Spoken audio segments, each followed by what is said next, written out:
Жана бешөтүн 5 берен кайып болгон. Ошондор бүтүндөй элге ошо Сейтеке бүтүндөй кыргыз элин табыштап анан кайып болуп кетип атты. Беден элдин жанагы ошо улуулугу. Ошо бүт бул кутту ошо момуна жишананын баардыгы тең кайра ошо Манастагы жишана Семетейге өтүп, Семетейден Сейтекке өтүп, Сейтектен анан бизге кетти. Анан бул компанияда кайра эле подтекст ошол өзүбүздүн касиетибизди, ошол жана түпкү нугубузду, түпкү ошондой көрөнгөнүбүздү, түпкү мурасты сактап калалы. Ошол мына кут, ошол асмандан келет кут, кут тамга болуп атпайбы? Ошонун баардыгы ошондой асылдуулукту, как сен айтмакчы атсаң, гумандуулукту, бирде ошондой адамга керектүү, ошондой чоң бир илим билим, чоң бир мындай адамдык мындай сапатты ошо сактап калалы деген нерсе. Ар бир композитор подтекст ошол жатат да. Ошондо бул дүйнө сакталып калышы мүмкүн. Ошон үчүн жана кээ бир жерде маалымат кетип атпайбы? Бул акыр заманды бул Манастын урпактары сактап калат. Мына бул Манастын урпактары ушул Сейтектин урпактары биз да, кыргыздар. Көрдүңүзбү? Ал эмне менен ошол адамдык сапаттары менен сактап калат.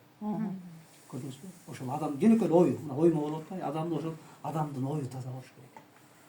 Кыргыздын өзү керек болсо мына бул тарыхты, бул эмени деле көп эле эметтим. Эч убакта бирөөнү мындай басып алган эмес экен. Кыргыздар эң ушу менен мактас, бул басып алып, мисалы көп эле эме атайын басып алган. Кызыкчылык ошол дүйнө байлык. Кул кылыш керек, окат кылыш керек. Көрдүңбү? А кыргыздар андай чүйүп болгон эмес да. Көрдүңүзбү? Көп жерлерде мына тарыхты окуганда көп жерлерде ошол элдер кыргыз болгусу келген. Көрдүңбү? Ошондой заманда, ошондой доордо кыргыз, мен кыргыздын уйгуру, кыргыздын тигинчеси, кыргыз деп ошо кыргыз болгусу келген. Азыр эми казак кыргыз болгусу келбейт да. Биз ошондой улуу кутту жоготуп алганбыз да. Улуу код жоголуп кеткенбиз да. Ошондой сүр, ошондой мындай үлгү. Ошо башка элдерге да үлгү көргөзүп жүргөн нерсебизди ошол бул жана стиль деп жана какшап атпайбы? Жаман көрүп художниктерге ошо стилди көргөзгөнгө аракет кылып, ошо мону көргөндө мисалы башка дүйнөлөр окуйт. Эмне үчүн канат кылып, значит булар кайып билими бар буларда. Буларда ошондой керемет билимдери бар. Ичинде булар ушул адамдык гумандуулукту сактап жүргөн. Адам айтып атпайбы? Ар бир адам болуу кыйын деп атпайбы? Ошо адам болууга түрткү бере турган жагдайлар буларда бар экен.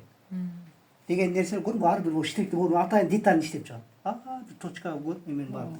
Ошол точка линия аркылуу ошондой аруу эл экенин мен мисалы айтсам айтат да, бул мактанып атат. Сүрөттө бул өзү айтылат да. Анан мен мындай таптан Пикассону турап, ар кандай жана бир таптан я так вижу, там интересный композитор, анда уже өлөт да. Жана биздин гиздеп аткан ошол да. Адамга мамиле кылат. Эгер бул энергияны, бул духту адам алгандан кийин, мисалы тубаса, мисалы бул киши менен сүйлөшүп атканда энергия турат да. Калп айткандан уялат. Өз бияктан айтат, калп айтпа депчи. Калп айтпайт. Кокуй калп айтпайын депчи. Кокуй бул кыздын шаксынып калып, бул кыздын сагын шылдырып койсо бул ооруйт. Ошон үчүн ага чейин барбайт. Сүйлөп атканда да кокуй бул шагы көңүлү. Көрдүң, жанагы көңүл үчүн аны мен сатып алгандай сарт эмесмин да, саткандай деп. Баатырдын көңүлү калбасын деп. Көрдүң? Адам суроо берип атканда көрдүң, Жантайып да кыйын да. Мен айтайын же айтпай эле коеюн деп. Эми айт деп атпайбы? Эми баатыр эми ушинтип айт. Анан айтып атат. Айткандан кийин жанагы билтеген эмне деген байлык ал? Ошол атты анан жөнүп эчтеке бир тыйын баласы да нарып келет да. Мен аны сатып алганда сарт эмесмин да. Саткандай сарт эмесмин. Ал бир бээнин тезеги экен, мага айтпай эле бере бербейсиң деп. Нарып жатат. Ал ошол шабдандын кадыры жатат. Кадырды сыйлаган. Нарактан тарых бар. Мисалы көрдүң, жанагы мен айтып аткан нерседе мына бул жерде атайын стилизовать этип атат да, мында кабылан шер. Атайын ошол кыргыздын жана жытын бергенге аракет кылып, мен кандай деңгээлде бердим, аны кийин убакыт өзү айтат. Жана жаштарга үйрөтөйүн, бул колорит. Кыргыздын оймосу кирип кетип атат, тумайыны, өзүнүн мындай кыргыздын өзүнүн мындай көз карашы бар да. Өзүнүн мына мүнөзү, мисалы кыргыз басканда да башка элдер басканда кыргыздар мынтип, басканда да мынтип басат. Мисалы өзбектер байкасыңбы? Башкенттер. Анан көпчүлүк элдер кыргыздар мисалы калпак кийип алып, Минтип турсаң жарашпай калат. Өзүнө жарашкан мүнөзү бар. Yani бийди да айтып атат, музыкасы дагы, кыймыл аракети дагы, көрдүңбү? Yani кыргыз айтып атат ошо ар бир жест, мимика баары окулат. Yani хандын жүзүн көргөн эмес илгери. Yani хандын каны деп атпайбы? Батай жана маска кылып атпайбы? Ханды жанагы небесный жана император жана Кытайдын кинолор 40 метр, бирок анын жүзүн карабаш керек. Мынтип сүрүшөсүң. Ал Кудайдан кийинки жана Хусейн Карасай айтат, бул канкор дейт. Кудайдан кийинки бийлик жүргүзө турган султандын султаны кандын каны деп Хусейн Карасай айтканда. Бу хандардын ханы болуп атпайбы? Канкор деп Манастыгына канкор деп айтат. Баары Алмамбет, Кошой Бакайлар баары канкор, Манастыгына канкор деп. Орустар Карапити деп атап коет. Туура эмес. Канкор Кудайдан кийинки дейт. Бийлик жүргүзө турган султандын султаны кандын каны деп. Сөздүн маанисине караганда. Сөз мааниси. Ошол болуна илбирсти сыпаттап атпайбы? Как раз бул илбирс шер. Кыргыздардын шер мүнөздүү эл дейт. Ошол мүнөзүнүн эле бул ошол тааныса, бул эч убакта жаманчылык кылбайт. Элге кыянатчылык, шүмшүк жанагы оймокчу болбойт. Калпайт жана миллиарддар же анан чапчылар бирдемелерди алып, ал коркот, дуктан коркот. Бул биягында турат. Бул сүйлөп атканда кокуй. Биягында сразу айтат, калпайтпа. Калпайткан сага болбойт. Ишиң оңунан чыкпайт. Тиги ишиң абалына калсаң сен оңбойсуң, сен тукумуңа зак кетет. Деген подтекст ар жакта бар айтат. Ошол нерсе жок болгондой калпак ел алдап атпайт. Тиги миллиарддарды алып, анан выставка чагышып, тияктан депутат тапып келип, ал биякта бул код жок да. Жана биздин союлуп аткан ошондо дагы мына проекттер эмет, миллиарддар жеп, тигинтип мынтип. Эгер элге бул кодду койгондон кийин бул киши менен эсептешиш керек дейт. Тиги бийлигиңде ай болуп ала деген ал билимди кокал бар сурайт. Мунун артында эл бар. Эл сурайт. Ошондо сен бул сүр сага киргенде сен менен эсептешет. Өкмөт да, бийлик да, мамлекет эсептешет. Эгер сенде бул дук жок, сен эч ким эсептешпейт. Сен ит да каап өлтүрөт да сен сүйрөп барып камайт да. Эгер ошондо ошол дук ордуна коюлмай, анда элдүүлүктөн кетет да. Эгер дук ордуна коюлганда бүт бийлигиң чуркап келип сен менен эсептешет. Байка эмне кокуй, эл эмне дейт деген ошондо чыгат. Азыр эл эмне дейттен коркпойт. Эл эчтеке дебейт, анткени эл деген кайдыгер. Элге тиги тыйым берип койсоң бүт баары ушакты сүйлөйт. Акыйкат, чындык деген жок болуп кеткен да. Анткени бул дук жок. Эгер жетакелер көрсөң, ал чыгып сүйлөгөндө ал ошол элдин кызыкчылыгын сүйлөгөн. Ал кан болсо да бейткедай балам болуп туура эмес. Токтот, жолуңан кайт. Көрдүңбү, Ормокандагы эмени чийип атканда тиги Мойтакеге оюңдан кайт деп атат. Көрдүңбү? Ханда айтты, оюңдан кайт. Бул оюң болбойт. Болсо көздүн баарын ээлеп алат эле ал. Оюн билип атат. Көрдүңбү? Унчукпай анан чийген жерин токтотуп анан угуларды жайына койду.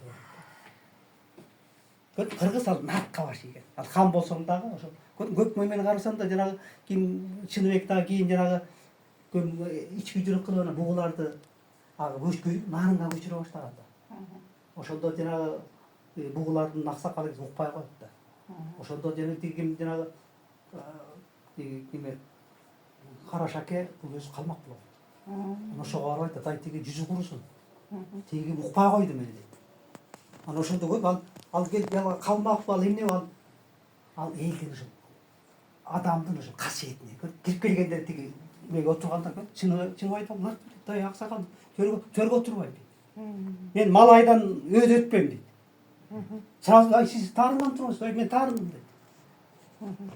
Анан айтат, кан кайдан келип мен билип, кап кайдан келип сен билип койдуң беле дейт. Көрдүңбү? Кан кайдан келип мен билип, кап кайдан келип сен билип койдуң. Оюңан кайт бугуларды көчүрбөгүң дейт.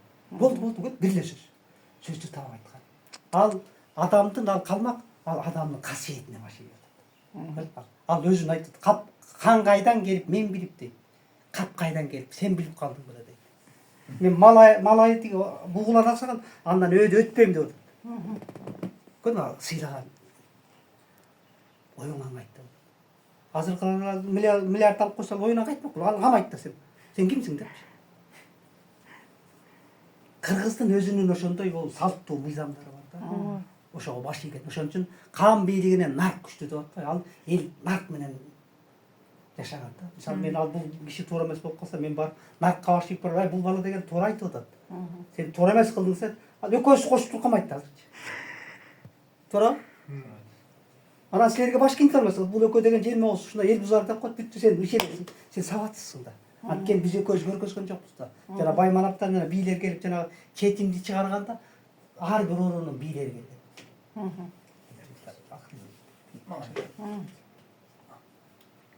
Анан бул жерде как раз жанагы ошол темага келдик да. Көрдүңбү? Мына мисалы бул эме болуп атпайбы? Кыргыздар 3 канатка биригет дейт. 3 канатка бөлүнөт деп да сөздө туура эмес сүйлөп атпайбы? Ошол 3 канатка бириккенде көрдүңбү? Мына Тумар, Боз үй 3 деген сан кыргыздар ыйык сан. Могун бар жана мен айтып аткан караламан эл. Ана карала менен 10 башы, 100 башы анан барып отуруп анан бийге. Ар бир ошол уруунун бийлери. Отуруп бийлердин ичинен анан ошол жанагы жетак өңдөгөн касиеттүү аксакалдар. Алар жөнөкөй киши эмес. Булардын да батасы да бар. Анан булардын каркышы оңбой каласың да, каркышасы. Эл ушулардан сыйлаган, корккон сыйлаган. Элдин өзөгүн ушул моңдай болгон аксакалдар, ар уруудан чыккан, ал ошол аксакалдары ошол туткасы, ошол уруунун жүзү. Мисалы саяктан ошондой жана Мойтаке, Сартекелик чыкса, ошол элдин жүзү. Ошого жараша түзүлөт да. Ошол айткан закон. Мисалы Мойтаке, Сартеке чыгып туруп, Садыраке чыгып, уруусун чыкырып бириле айтканда ошол закон. Ошол бүт аксагыңда, терсегиңде, жана желме оозуңдагы бүт кокуйсуң. Мойтаке айтты бүт. Ойломой туруп макул болот. Закон да, закон. Анткени ал бул акыйкат, чындыкты. Жеке кызыкчылык эмес, ошо жалпы уруун эмес, элдин кызыкчылыгы менен ошондо сөз кылат да, акыйкат бар. Чындык бар. Ушулар анан ханды шайлашат. Көрдүңбү? Бул жерден сүрүлүп келип, өзөк болуп атпайбы? Моулар чечпейт. Могу өзөк анан ханды шайлайт. Хан шайлаганда могу караламанын ичинен нишан алуусун шайлайт. Жөн эле алып келип анан жанагы укмуш бизнес байып кеткени менен алып келип анан акчасын алып алып анан учасын жеп алып анан коюп коюп атпайбы? Андай кылган эмес. Ал мага сыйлар кедей болсун, бирок ал жишан кокуй бобу баланы койгула дейт. Калыс. Калыс. Кокуйнун жишанасын көрдүк, ушул элди камылгасын ушул билет деп, булар бир чечим менен анан шайлоо болбойт, бобулар чечет. Шайлоо кылганда болбойт. Шайлоону жана орустар ойлоп койгон, шайлоо кылып анан таш менен эметип анан түгүнчө немеге көбүрөөк таш кылып анан акча берип коюп анан тигинтип, ошондон анан ырып кетти да, таш менен согушуп калган ошондон. Жерде карап тең чечим. Бул хан бир эле хан болот, асман менен жериңдин тирөөчүнөн бүткөндөй, айың менен күнүңдүн бир өзүнөн бүткөндөй. Көрдүң? Асман, жер, асман, жер тирөөчү. Ошол бир эле хан, бул алып кара кош, ошол элдин тагдыры, ошол бул кан деп атат, элдин каны. Мунун кызыкчылыгы ошол жалпы элдин кызыкчылыгы ошол бир кандын мойнуна жүктөлөт. Ошого бул жооп берет. Көрдүңбү? Кан ошол элге, бул үй бүлөсүнө жооп берет атпайбы азыр? Бул элге жооп берет. Эл буга ишенет, өзөк ишенет. Өзөк менен бул кан ошол биригип анан элди мамлекетти ушулар аркылуу кылат. Эгер боо жок болсо мамлекет чыжытпайт, бул кул болот. Ошон үчүн башкелдер эң биринчи көрдүңбү? Хан менен сүйлөшөт, боолар аркылуу чечим чыгарат. Ошондо эл ошол алтын өзөктө ошол эл бийлиги сакталып калат. Жана мамлекет куртуу, каганат куртуу деп мактап, мына бул ошол өзү алтын өзөк туруш керек да. Бир ошон үчүн баатырлар 1000 болот дейт. Бийлеген бий бир эле болот. 2ден 3ден болбойт. Бир эле хан болот, 2 хан болот, 3 хан болбойт. Бир эле хан болот. Ушуну эл сыйлаган. Азыр жана монголдордун президенти жөнөкөй корошуп барган үчүн капат барсын болду. Ал корккон сый. Ал ошол жөнөкөй эле нерсе, элин сүйөт. Сүйүү бар да, элине болгон сүйүү бар. Монголдор президент ал. Көрдүңбү? Ошол нерсе болмой, ал эл бузулат. Ошол эң биринчи канда тилек кылган ошол хан биринчи элин сүйүш керек. Элин кызыкчылыгы. Эл дегенде ал керек болсо ойлонбой туруп башын сайып, өмүрүн сайып качып кетип атпайбыз. Бул элдин байлыгынан безип кетип атпайбыз. Келип анан кайра бул чакап жакка акча берип анан кайра келип анан элдер сабатсыз да, көп колчак эмнеси ишене берет. Мунун баардыгы тең элдин сабатсыздыгында. Эң биринчи. Экинчиден ал кандай адам сабатсыз болот? Эс тутуму жок адам. Ешті адам ал ойланады. Қоқой мен оны ойланайыншы, үйленейінші. Қоқой деп көрдің, туаса қырғыздар сауатты болған. Ошончо сауатты болгон үчүн мамлекет күтүп атат. Мамлекет сауатсыз адам мамлекет күтпөйт. Каганат күтпөйт. Белгилери эмчи мамлекет значит билимдүү болгон эл. Эмчилер улуттук кийимди ойлоп тапкан. Эмчи улуттук бийлери бар. Эмчи улуттук жанагы четмектери бар, комузу бар. Эмчи калпагы бар. Моулардын баардыгы тең ошо мамлекет күткөн белгиси. Жана тамга белги. Ал ойлонгон, ошол ойлонгон өзү мен ошол мамлекет күткөн ошо белгиле бул татем белги тамга бүт ушунун баардыгы тең ошол кыргыздын мамлекет күткөндүгү, каганды күткөндүгү. Ошол улуу кыргыз деп ошол аркылуу айта аласыз, ошол. Анан бекинден эмен айта албайсыздар. Мен ошолорду ошол далилдешин ушул композициялар жасап атканым ошол да. Көрсү ошол 10 башы, анан 100 башы, түмөн башы, анан бек, анан би деп көр, кыргыздын даражалары бар. Көрдүңбү? Жылкыларда да көрдүңбү? Бүт жылкылардын өзүнүн даражалары бар. Барып отуруп анан жанагы чаарат болуп атпайбы? Манастын ак куласы. Дулдул. Көрдүңбү? Эпоста беле дулдул болот Манастын аты. Ак кулагана дулдул. Тулпардын дагы, андай Будандын дагы, Тулпардан Будандан анан Будандын арасынан чанда гана бир чыкса дулдул чыгат. Манастын касиети чанда гана ошол 40 жылдан жанагы жылоологон колдоочулардын баары ал баарын эле колдой бербейт. Ошол Кудай Тааландан ошол буйрук ошол бүт колдоп атпайбы Манасты. Манас ошонусу менен ал Манаста. Колдоочусу менен ал Манас ошол баатырлар көп. Андан да күчтүүсү бар. Бирок Манастын эмнеси эң биринчи ошол колдоочусу, экинчиси ал акыйкат. Акыйкатка ошол адамзат баш ийет. Чындыкка гана баш ийет. Сени коркутуп өлтүрүшү мүмкүн. Сен духту өлтүрө албайсың. Адамдын духун өлтүрө албайсың. Эгер духу жоголгондо эл жоголот. Эс тутуму жоголгондо, мокогондо, бузулганда ал эл жоголот. Аны сен тарбиялай албайсың. Сен беш бала 1000 проект жасап аны тарбиялап калп жана эмелерди окут, лекцияларды окуп, аны момундай болуш керек. Адамга деген мындай айтпаш керек. Ал болбойт. Ал эси жок болсо аны сен 1000 проект кыл, 1000 лекция оку, ал болбойт. Ал оңолбойт. Ал сен кетериң менен ошо аялын атып өлтүрөт. Туура? Сен кетериң менен аялын алып баласын онда кылат. Ал эгер эсине келбесе, акылың бар, эсиң жок, биз эсибизге келишибиз керек. Эсти ошо көзүңө көрүнгөн нерсе, кулагыңа уккан нерсени бар билет этет. Ошол жана комуздун күйүүсү чептигенде көрдүңбү? Жанагы укмушен кээде жана чопочо именно кыргыздын күйүүсү чептиш керек. Кыргыздын кийими, кыргыздын сөзү, кырааты менен сүйлөш керек. Башка элдин кырааты жок болсо ошо Кытай кыргызча деп атат. Ал акимдер билимдүү. Ошол жерде жүрүп, ошол кыргыздын кутун билет, Майрамкул кыргызча жазап берчи деп. Сен убактың тар, кокуй деп 3 проект жаздым. Биякта көрдүм, биякта баркы жок да, биякта кыраат жок, эчтеке жок. Ал жерде көрдүм, сен менен сүйлөштүм, эмнени акча берди. Так, мен бул менен мен акча көрбөйм. Бул чыгы элге айтып салат. Бул апенди, муну жоготоюн да, өзүнүн чакап чакырат да, сүйлөшөт, акча көрөйүн. Тиги митеттер сен проект жаз, элди алып, эл эчтеке дебейт деп, проект акча жетмей. Ал ошол бүтүн элди чичип атат да. Жана биз кыйналып атканбыз ошондо. Бизде ошондо улуу өзөк турат да, улуу турат. Биз ошону коюп койсок, биз баарыбыз эле сонун момун эле жашайбыз биз мында. Бейиштей болгон жер. Жок эмес, бүт бар. Только биз даяр эмеспиз. Ачыгын айтат, бар тияк деле, бияк деле, бул кайып, тияк, бияк бар деле турат. Жана орустар айткандай, ал айланып эле турат. Бизди чаңган жок. Манастын момунту тегеренип атат, кирейт, биягы жок, биякта биягы жок. Ошону айтты. Бүт бар жабык да. Кабыл албай атабыз. Анан кирейинчи эчтеке бүт жабык болгон. Айтат, биякташсаңар бүттү, биз маселе чечкен. Хан өзү шайланат. Баары бири-бирине байланыш болот. Шайлоосу жок эле хан өзү, бул аксакалдар айтет болот. Тети жерин тилди кой айтат, алып келгиле дейт. Мында карап туруп, атын ошону хан кылышат. Ал автоматский эл башкарат. Анан атай шайлоо кылып, анан тиги үгүт жүргүзүп, анан сүрөтүн тартып, анан галстук кийгизип, анан жиптер менен аркыратып, анан элди калтыртып, анан чоң анан шайлоодо дейт, калп бүт болот дейт. Карама каршы болуп атпайбы? Терс болот. Ишенген жок да, шайлоонун баары калп.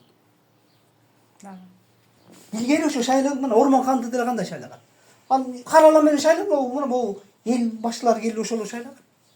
Жантага ишенген жок, ошол азыр бизге Ормонхан керек, ошол мүнөзү керек бизге. Боолар чечкен, караламанын атасы маш чечмек керек.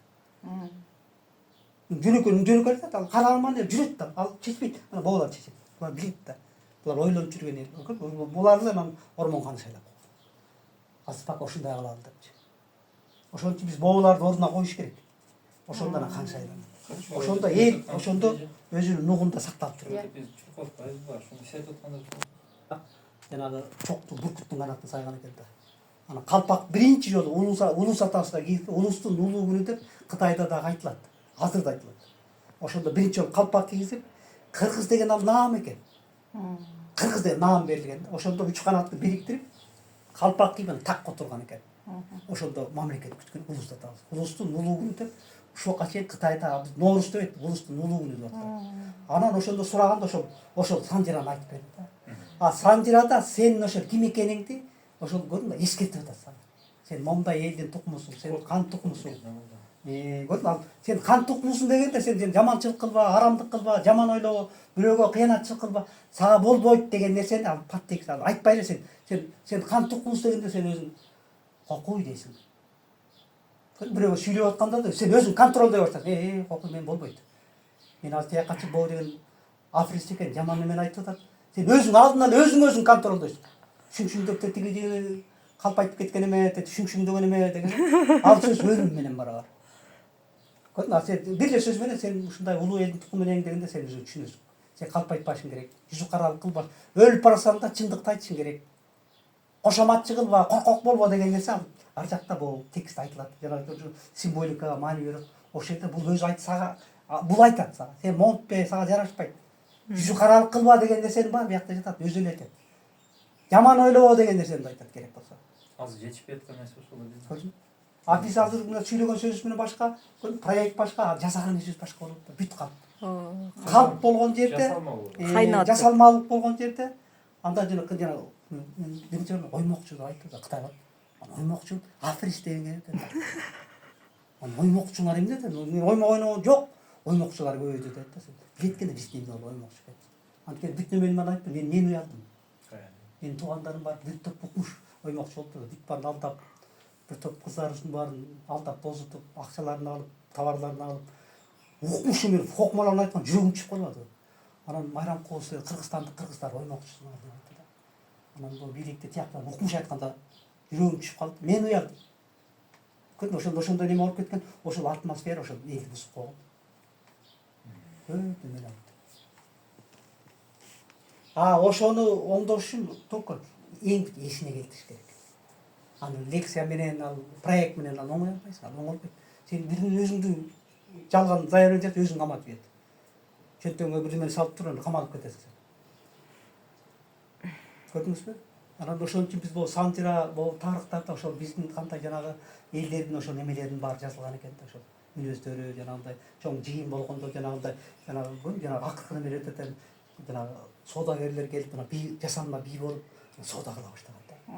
Ошондо тиги бийди жаманаттап, атайын жаманаттап ошол малын атайын алдыртып, тинтүгөндө тиги ал акчок тубас акчок да, аны карап, ал акчок андай кылбайт.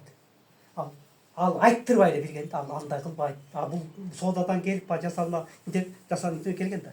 Буга айтканда, могу ишенбейм буга депчи. Бул акча берип коет деген дайын депчи. Ошол акыркы эмеде жазып атат.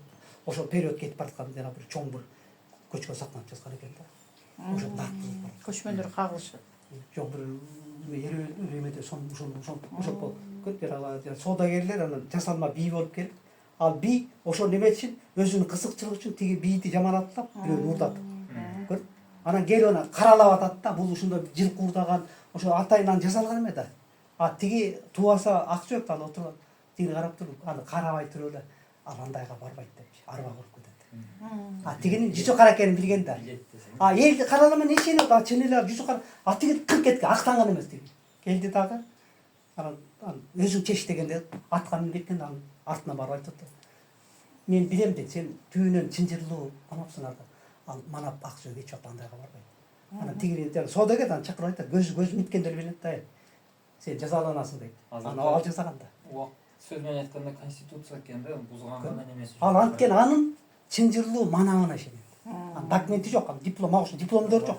Дипломду ал манап. Жет атасы жана могунан көрүп, ал жөн ал жаманаттылар ал актанган да жок. Мен анткен эмесмин деп ал чыгып эле акырын кетип калган. Кеткенде тиги чече турган бий көрдүңбү айтып атат бул чынжылуу манап бул андайга барбайт арба куруп кетпейби деп анан тиги чыкканда көзүм мынтип калган да мына мындай күнөө деп коет да анан муну жазалаган кыргыз көр ал тиги акча берет жылкы тартып атат баарын тартуулап келип муну алган атат да азыр жылкысын алып учасын жеп анан тигини күнөөлөп тиги соттолуп кетмек да ак жерден көр баарын алып туруп өзүн кайра жазалап койгон анткени бир караганда тиги көзүм мынтип түшкөн да ал дали деп атат уурусунда дали деп атат тигисинде дали деп атат анткени баарын жасаган да көрдүңбү баарын дали деген тиги актанган эмес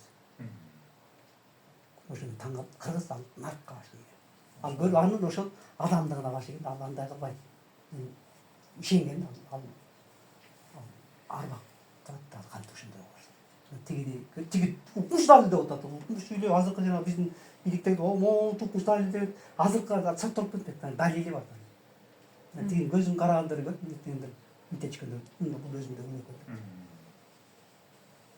ошол могулардын баары ошол подтекст ошондой эгер акыйкат чындык боло турса жөн эли да ушул жака барып чечет да жана арийлер жөнүндө окусам жана башка эл бул уруулардын уруусунун атасы деп атпайбы ошол кишиге келип ошондон акыл сурат экен да акыл сурап анан ушул айтып атышпы арийлер дейт булар байлык топтогон эмес дейт бирок алар менен сүйлөшкөн өтө мындай эс аласың деп айткан экен ошо билим алган мисалы биз жанагы аксакалдарга жана темтең деп атат тиги жака чейин барып атып жөнүндө бири сүйлөшкөндө сен билим алып атпайсың көрдүңбү аларды көргөндө бияка келгенде бирок ошол көрдүңбү аларды көргөн бир чети жакшы да болот экен бир чети жаман жагы көзүң ачык болуп калат экен биякта жана бийликтер алдап атканын көрөт экен кылтылдап атканы билинет экен алып айтып атат депчи анан айтып коер ошол жаман көрүнөсүң да могу калп айтып атат